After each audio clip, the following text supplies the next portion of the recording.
چنانچہ دین کی دعوت کا کام کرنے والا صحابہ رضوان کی زندگیوں سے رہنمائی لیتا ہے. علماء کے لیے ایک نکتے کی بات، ایک ہے حدود شریعت، ایک ہے حدود شریعت اور ایک ہے مزاج شریعت. حدود شریعت کا نام فتویٰ اور مزاج شریعت کا نام تقویٰ.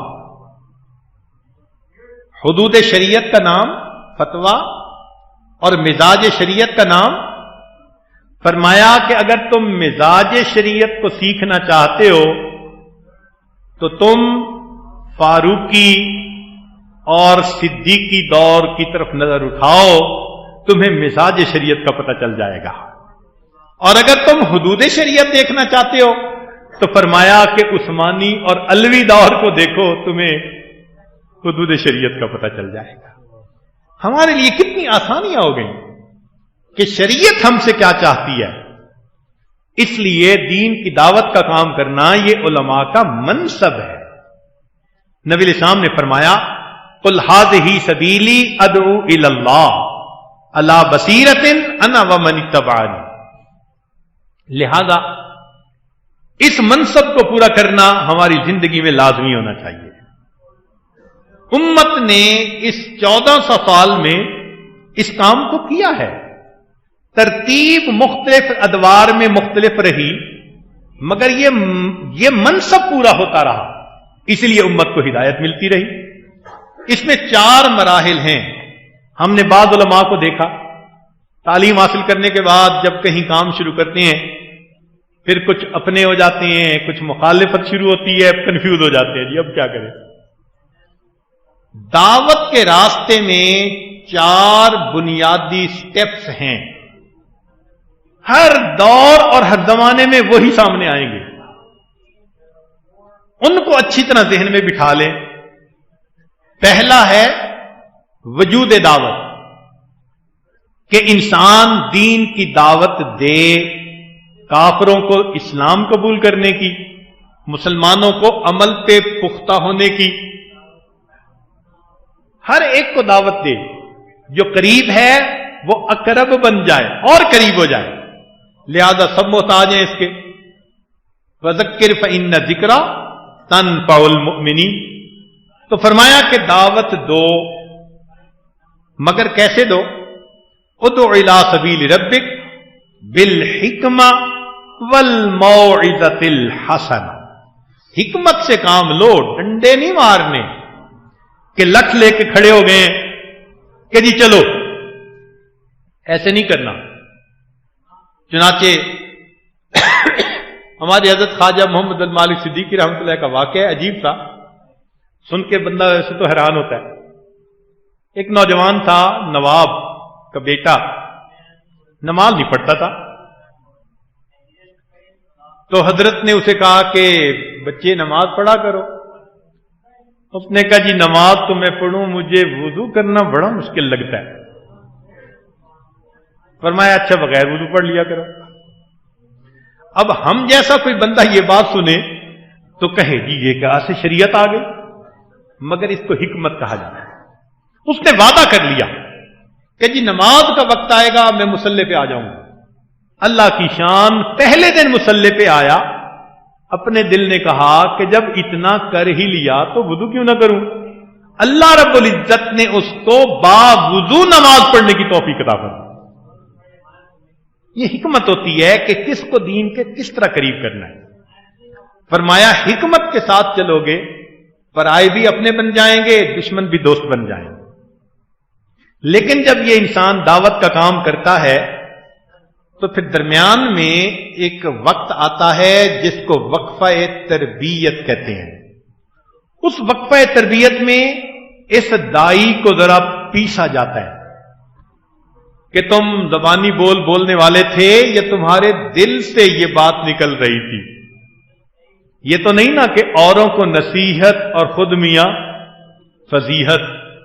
فرمایا نہیں، دوسروں کو بلا رہے ہو نا تو خود تمہیں ہم تولیں گے کہ تم کر کیا رہے ہو. چنانچہ مشکلات آتی ہیں. بہت ساری مشکلات انسان کو برداشت کرنی پڑتی ہیں. احسب الناس ان یترکوا ان یقولوا آمنا وهم لا یفتنون. فرمایا وَلَقَدْ فَتَنَّا الَّذِينَ مِنْ قَبْلِهِمْ فَلَيَعْلَمَنَّ اللَّهُ الَّذِينَ صَدَقُوا وَلَيَعْلَمَنَّ الْكَاذِبِينَ. آزمائیں گے ضرور، ہم دیکھیں گے کچا ہے یا پکا. پھر اس کے بعد فرمایا کہ اگر تم پکے رہو گے تو ایک تیسرا مرحلہ آئے گا جس کو کہتے ہیں اظہار نصرت، اللہ تعالی کی مدد. جب وہ مدد آ جاتی ہے تو مومن کا پلڑا ساری دنیا سے بھاری ہو جاتا ہے. یہ وہ وقت تھا جب نبی علیہ الصلوۃ والسلام مکہ مکرمہ میں فاتح بن کے داخل ہو رہے تھے اور فرما رہے تھے الحمدللہ وحدہ نصر عبدہ وہزم الاحزاب وحدہ. یہ نصرت ہوتی ہے. اس کے بعد پھر اذا جاء نصر اللہ والفتح ورأیت الناس یدخلون فی دین اللہ افواجا. فوج در فوج لوگ دین کے اندر داخل ہونے لگ جاتے ہیں. اور اس کے بعد چوتھا مرحلہ اس کو کہتے ہیں فیصلہ قدرت. یہ قدرت کا فیصلہ ہوتا ہے. پھر اللہ تعالیٰ کفر کے پرخچے اڑا کے رکھ دیتا ہے. فرمایا کہ ہم نے پھر دین کو مضبوط کر دیا ولو کرہ الکافرون ولو کرہ المشرکون. کافروں کو مشرکوں کو بھلے یہ بات اچھی نہ لگے، ہم نے تو دین کو جما دینا. تو یہ چار مرحلے ہر دور اور ہر زمانے میں رہے. حضرت موسیٰ علیہ السلام کے واقعے کو دیکھ لیجئے، یہی چار مرحلے نظر آئیں گے. نبی علیہ الصلوۃ والسلام کے واقعے کو دیکھ لیجئے، پوری زندگی یہی چار مرحلے نظر آئیں گے. اور جتنے اللہ کے دین کا کام کرنے والے دنیا میں آئے ان کی انفرادی زندگی کو دیکھ لیں، یہی چار مرحلے آپ کو نظر آئیں گے. لہذا اس دین کے کام میں پھر انسان کو قربانی بھی دینی پڑتی ہے. یہ تو نہیں نا کہ میٹھا میٹھا ہف ہف اور کڑوا کڑوا تھو تھو. بھائی قربانی دینی پڑے گی، مگر قربانی کا فائدہ ہوتا ہے. ذرا غور کریں کہ ایک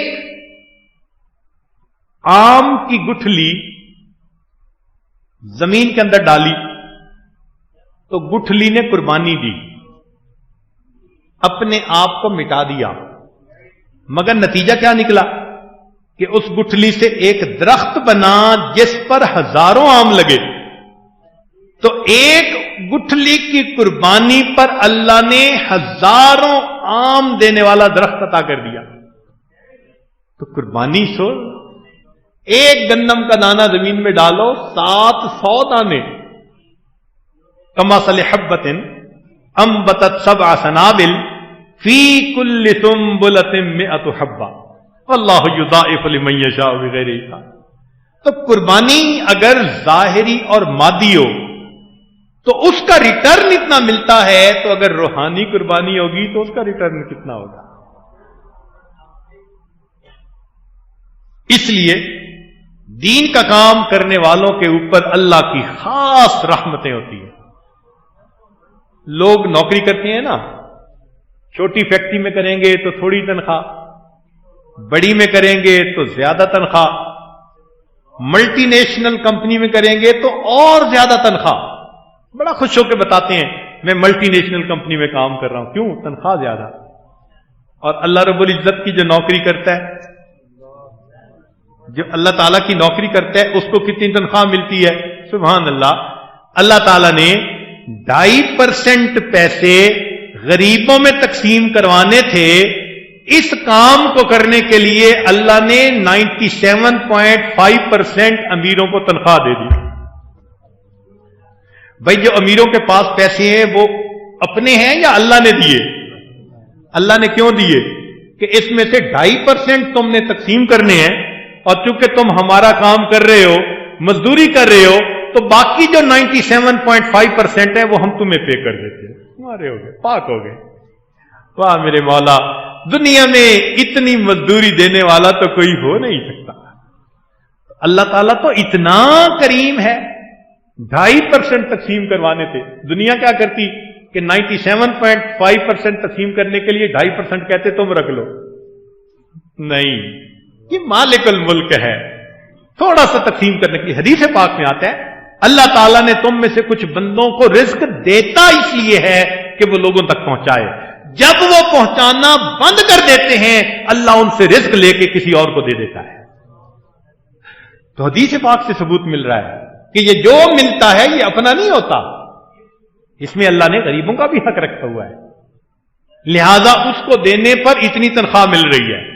سبحان اللہ، اللہ تعالی کی شان۔ تو دین کا کام کرنے والوں پر اللہ رب العزت کی بڑی مہربانیاں، مگر اس معاملے میں اندھا دھند کام ہوتا ہے، آنکھوں کو نظر کچھ نہیں آتا، اسی کو تو ایمان کہتے ہیں، اگر نظر آتا تو مشاہدہ کہلاتا۔ اب دیکھو اندھا دھند ہے یا نہیں، صدقہ دینے سے مال گھٹتا نظر آتا ہے، شریعت کہتی ہے صدقہ دینے سے مال بڑھتا ہے۔ نبی علیہ السلام نے قسم کھا کر فرمایا، اللہ کے حبیب صلی اللہ علیہ وسلم ویسے ہی فرما دیتے تو بات سچ تھی، صادق الامین کی مبارک زبان سے نکلی نہیں، اللہ کے حبیب صلی اللہ علیہ وسلم نے قسم کھا کر فرمایا صدقہ دینے سے انسان کا مال بڑھتا ہے۔ اب آنکھ تو نہیں دیکھتی، آنکھ دیکھتی ہے کہ سود ملنے سے بڑھ رہی ہے میری آمدنی اور میرا مال بڑھ رہا ہے، شریعت کہتی ہے کہ نہیں، سود ملنے سے تمہارا مال ضائع ہو جائے گا۔ اب اندھا دھند معاملہ ہے نا، ظاہر نظر آتا ہے کہ تیمم کرنے سے جسم کے اوپر مٹی لگ رہی ہے، شریعت کہتی ہے تم پاک ہو رہے ہو۔ تو دیکھو شریعت ظاہر کے خلاف کرواتی ہے یقین بنانے کے لیے کہ دیکھو تمہارا یقین کیسے بنے گا۔ قصاص ظاہر میں نظر آتا ہے جان گئی، اللہ فرماتے ہیں وَلَكُمْ فِي الْقِصَاصِ حَيَاتٌ يَا أُولِي الْأَلْبَابِ، عقل والو اس میں تمہارے لیے زندگی ہے، موت نہیں ہے۔ سبحان اللہ۔ تو شریعت کی باتیں مشاہدے کے خلاف، اسی کو تو ایمان کہا گیا، یہی تو مومن کا ایمان ہوتا ہے، وہ آنکھ سے نہیں دیکھتا، اللہ کا حکم میرا پکا یقین، میں نظر سے نہیں دیکھوں گا، میں نظر کا پجاری نہیں ہوں، میں حکم خدا کا ماننے والا ہوں۔ بس اس کے اوپر اگر انسان پکا ہو جائے تو اللہ رب العزت کی رحمت آتی ہے۔ چنانچہ فرمایا کہ دیکھو رزق کے لیے تمہارے دلوں میں خیال آتے ہیں یہ بزنس کروں، یہ بزنس کروں، میں اس سے قرض لے لوں، میں اس سے ایڈوانس لے لوں، میں کنٹینر منگا لوں، میرا رزق بڑھ جائے۔ تو فرمایا کہ دیکھو ہم تمہیں رزق کا ایک آسان طریقہ دیتے ہیں۔ کون سا طریقہ؟ فرمایا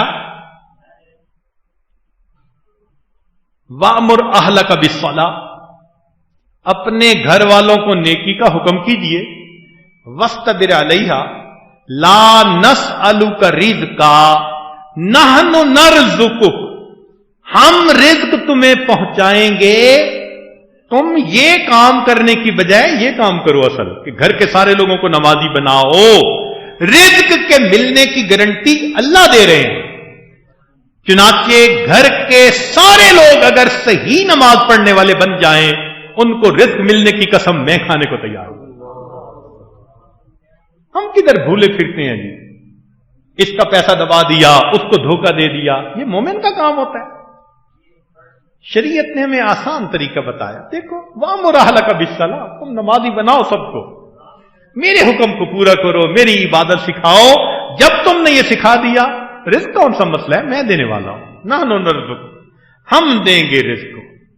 دیکھو پرندے خالی پیٹ اپنے گھر سے صبح نکلتے ہیں، شام جب واپس لوٹتے ہیں تو سب کے پیٹ بھرے ہوئے ہوتے ہیں، اور انسان کا مسئلہ عجیب، صبح اپنے گھر سے پیٹ بھر کے نکلتا ہے، شام آتا ہے پیٹ خالی ہوتا ہے، بیوی کو فون کرتا ہے میں اتنے بجے پہنچ جاؤں گا، دستر لگا کے رکھنا۔